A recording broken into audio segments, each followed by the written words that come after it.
Black Clock Audio Tales, June 2019. Mary Shelley's Frankenstein and The Last Man. Brought to you by BunnySlippers.com. Check out their brand new Dino sound slippers. Slippers make a roaring sound every 3 steps, made with green, scaly fabric, soft plush uppers, foam footbeds, non-slip grips on the soles so you don't fall, and 3 white claws on each foot. One size fits most, up to a woman's 10.5 and a men's 9. Footbed measures 10.5 inches. Black Clock Audio Tales is a daily podcast about weird fiction, gothic horror, I don't know, folklore, fantasy, ancient poems of rats and frogs fighting in a Homeric satire. Yeah, we got that too.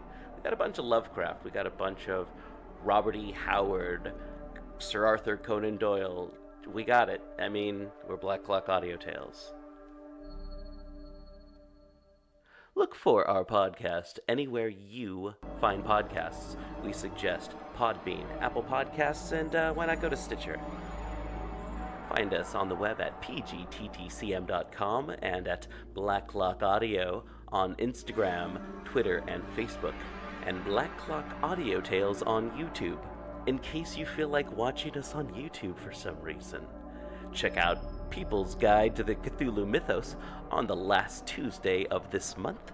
I released one today, which is Memorial Day, and it's an episode where Cody Goodfellow talks about how much he loves Shoggoths, and how we're all Shoggoths. That's the takeaway from it. I mean, he's not wrong, according to the People's Guide to the Cthulhu Mythos. Anyway, check out the website over at pgttcm.com, edited by DB Spitzer, music by Kevin MacLeod. The Chamber, Unseen Horror, The Voices. Produced at Badger's Drift Studio. Find out how to visit and record with us at pgttcm.com. Help support the show by going to paypal.me/pgttcm and donate $1 or $5, or pgttcm/podbean.com and become a patron. Help the show by sharing, rating, liking, or 5-star giving wherever you listen to, rate, or podcasts. That sentence wrong. Help the show by sharing, liking, or 5-star giving wherever you listen to podcasts. Buy a cool shirt at pgttcm/threadless.com. PGTTCM is part of the Dark Myths Collective. Learn more at darkmyths.org. Here's Rossi Lockhart, and that is Ross, middle initial E, Lockhart, not Rossy. I mean, if that was his name, that would be his name, but I'm just clarifying. Okay. Time to talk some Frankenstein. Okay, today we are here with Black Clock Audio Tales and Ross E. Lockhart from Horde, and what else will people know you from? They might know me from an anthology called The Book of Cthulhu. Yeah. It was my first anthology, and it had legs, so Yeah. They were tentacles. And mostly Horde. I write a bit on my own, so find my rock and roll novella chick bassist out there if you really go digging. Cool. And we're here today to talk about Frankenstein. Yeah. So, what do you have to talk about with Frankenstein there? Because, Well, yeah. a couple of years ago, I put together an anthology that paid tribute to Mary Shelley and Frankenstein. It was called Eternal Frankenstein, and brought together a real fun mix of authors to do their own spin on Frankenstein and the mythology we've built around it. For a book that, what's the best way to put this? For a book that had trouble finding its way at first, and it's a fascinating genesis of Mary Shelley's Frankenstein or the modern Prometheus. It's a book that kind of floundered around and then fell out of print and was enjoyed by people, but was never a huge commercial success. and then the movies happened. Yeah. And it's been in print ever since, and really is regarded as the foundational work of science fiction. And it's just such a good read. From a horror perspective, you know, we hear people kvetch left and right about found footage in horror cinema. Yeah. And Frankenstein's the original found footage novel. It's all just backed up. It's this verisimilitude, document after document, letters, and it just builds itself in such a lovely way. Yeah. I've definitely I've got a really nice copy of an audio recording of people of a particular man reading Frankenstein, and it just that's the way it strikes me. Is it's like someone found a bunch of lost letters, and it's like I've seen the movies and I've read bits and pieces, and I've more or less skimmed it for like the cliff notes for like classes in high school and junior high, but it's like I really get a feeling that a lot of people think they know Frankenstein but don't actually know Frankenstein. Yeah, that was definitely something I realized. That everybody's got their own take on Frankenstein because it is such a pop culture phenomenon. You know, somebody may be coming to the table with the Karloff performance in mind. Somebody else may be coming to mind with, the groovy ghoulie. I was struck, I was looking through photos of Frankenstein, and there was Herman Munster, and I'm like, oh wow, Herman Munster looks, like right next to Karloff's Frankenstein, it's like, okay, yeah. Oh yeah, absolutely. Somebody sat there and said, I want to recreate Jack Deere's makeup, but make it cute. Yeah. Yeah, and it's like, horror gets, when it's so far removed from its source, or, it's like 30, 40 years later, a television show, but it's a comedy, so something that terrified the people during the Depression is something that's like kitschy and fun in the 60s. Oh yeah. It's interesting stuff, the way horror does that. Yeah. Well, and comedy and tragedy, you look at horror and humor, comedy and tragedy, they are really a matter of timing. Mm-hmm. You get up on stage, you're doing a tragedy, it's all about gravitas, it's all about that performance evoking a regality, yet a sadness, and comedy like slip on a banana peel and fall on your ass. Yeah. And to me, Frankenstein starts in 1815. Mm-hmm. That wasn't published till 1818. But in 1815, Mount Tambora near Indonesia erupted. And it kicked so much particulate matter up into the sky that the following year was known as the year without a summer. Mm-hmm. Crops failed everywhere. 65,000 people died in the UK and Ireland as a direct result of just this disastrous climate anomaly. And in 1816, this young, unwed mother on the run and her boyfriend ran off to Switzerland to go hang out with his buddy. Yeah. And they sat around and read ghost stories that the world looked like it's coming to an end out the window. That's crazy. Oh, yeah. But it is so goth. Yeah. And you can picture Byron and Shelley, preening like a couple of roosters and, performing as they, try to write their ghost stories from the famous ghost story competition. And, they come close to producing something, but they're the ones that don't finish. And, it's Mary's story that comes together from a dream and becomes something eternal. And also we got John Paul Joyce, the vampire, out of it, which, for what it is, which is a right mess, it did go on to inspire Dracula. Mm-hmm. And the idea that these iconic monsters are birthed from fancy and represent so much of human nature and so much of human potential and so much of human tragedy, comedy, and everything else that defines us. Yeah. Yeah, it's interesting when someone's circumstances end up, like, kind of dictating, like, not necessarily what they write, but how they write and such. I mean, they didn't have, like, anything... I mean, what they had spooky to go off of was old ghost stories and such, and it's like, well, let's do something. Yeah. It's like, interesting that, you know, everything that was happening in the world is, like, kind of, like, synthesized into Inspirato for writers in general. It's fascinating stuff for me. Oh, yeah. Yeah, the world gives us all sorts of material we can knit from. Yeah. And the magic is in the tapestry you weave from what the world throws at you. Have you read Shelley's The Last Man by any chance?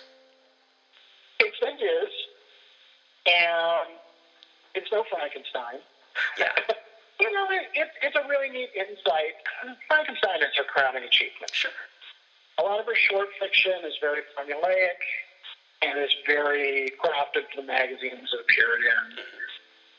I think it portrays in its male leads a great analog for Percy Shelley and Lord Byron. And again, the whole preening rooster effect. Yeah. But I don't consider it an essential read. It's a philosophical novel. Frankenstein's a philosophical novel, but Frankenstein asks and answers questions in such a gleefully grotesque way. And, you know, I think part of it is the passage of time. I think Mary's attitudes changing as she aged, and to some degree, you know, realized the sadness of her life, losing Percy at such a young age, losing multiple children. You know, again, she's so goth. Yeah. And so I think some of the spontaneity of youth is lost in her later work. The 1831 revisions of Frankenstein kind of point that direction. Yeah. The cuts are softened. And I don't know. Maybe there's just something charming about Mary Shelley the girl compared to Mary Shelley the woman. That said, in my anthology, Eternal Frankenstein, the closing story is one by David Templeton. He's an author here in Petaluma that I quite admire. He's a playwright, reporter, just a great guy. And I asked him if he'd write a story for the anthology. He wrote a one-woman stage play, and then turned it into this novella that I kind of closed the book with. And it's lovely. It's Mary Shelley's ghost in her life. And it's heartbreaking. But again, you know, I admire the young Mary Shelley's exuberance for life. And you can see that in one of the earliest works she published was a collaboration with Percy called A History of 6 Weeks Tour. And it's a silly little travelogue of poems and diaries and letters from the road. And again, this is, at the time, 16, 17 years old and just biting off a chunk of life. Yeah, not too many 16, 17-year-olds doing... Oh, you know what? I shouldn't say that. I shouldn't say that there's not too many 16 or 17-year-olds doing that these days. I don't know too many 16 or 17-year-olds. Well, you know, I think we see this in music. I think we see this in film. You know, there's always this next young big thing that's going to just conquer the world. And, you know, humans being humans, we eventually work our way around with them to the VH1 behind the music story. Yes. You had such potential, and yet, that crashed 10 years in. And then... Yeah, so... Mary Shelley. So, question. Frankenstein Eternal's the name of your anthology?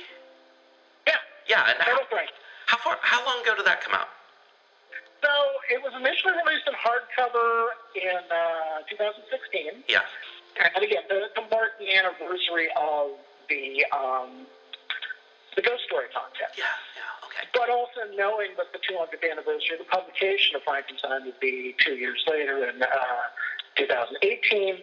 So that's when we released it as a paperback with a new cover design and got it back out in front of people. All right. Nice. And who else in that? Is it Oh, all sorts of fun folks. Kind of some of my usual suspects when I put together anthologies. So Edward Morris, Michael Griffin, Scott Jones, Lauren Gray, Anya Martin. But some real fun folks to work with on this one. Amber Rose Reed, she's a really talented Sonoma County author. Saban Carroll, Autumn Christian, who, if you're not reading Autumn Christian, you really should be. Okay. Rhea Delavuz is also somebody that really should be on your to-read list. She's amazing. And a lot of other fun folks. Nice. Do you have any upcoming projects that you'd like to plug? Anything new coming from Word Horde or anything else that you're associated with? If you're into the King and Yellow mythos, I've got Brian Hauser's Memento Mori, The Fathomless Shadows, about to drop.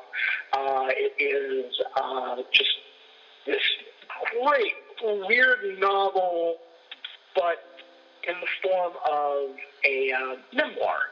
Oh, cool. And a zine, and a letter, and so again, found footage. But it is about the disappearance of Tina Mori, the underground filmmaker who tapped into another realm and disappeared. Oh, wow. Cool. Very cool. Yeah. And then in June, I got Craig Lawrence Gibney's new ghost story, which is called A Spectral Hue. And it's got the purplest cover you will ever see. Nice. And it is a really neat story about art and obsession and madness and love and fear and the things that drive us to create art. And I'm really looking forward to folks reading that one. Nice. So if people want to track you down and find out about this stuff or see pictures of your dog on Instagram, where would people look for you and your where you sell your wares? Yeah, if you're looking for Word Horde, wordhorde.com, and Word Horde on Twitter, Facebook, etc. Just look up Ross Lockhart or Lost Lockhart. All right. Not the Canadian creature. But I'm pretty easy to find out there. I'll steer people towards Word Horde is a great point of contact, and if you are into weird fiction, I do hope you'll check out our books because we have a lot of fun making them. All right. Yeah, no, I like them. I always like coming by the Word Horde booth over at the H.P. Lovecraft Film Festival and Cthulhu Con. So, yeah. Got Word Horde pins. We're planning to be back this year. All right. Cool. Hey, Ross, well, thank you so much for talking to me about Frankenstein and Mary Shelley, and yeah, we'll have you on sometime again soon, I'm sure, for something, because right fun to talk. I'm always game to talk to fiction, and it's been a pleasure. All right, thank you so much. Thank you for listening to Black Clock Audio Tales Supplemental 5, Frankenstein with Ross E. Lockhart. Sorry about the audio. We used a phone and, should have used Skype. All right. Lesson learned, and hopefully we won't have that issue again. Thank you again for listening. Check us out at PGTTCM to find out how to be on one of our shows, whether it be horror shows or a slice of life. Welcome to Portland and eat some snacks with us.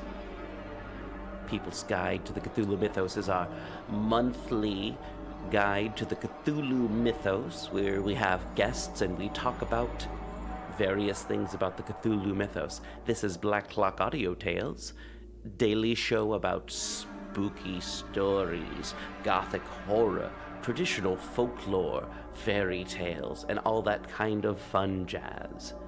Thank you again. I have been your host and editor, D.B. Spitzer, recorded live in Badger's Drift Studio in beautiful North Portland, Oregon.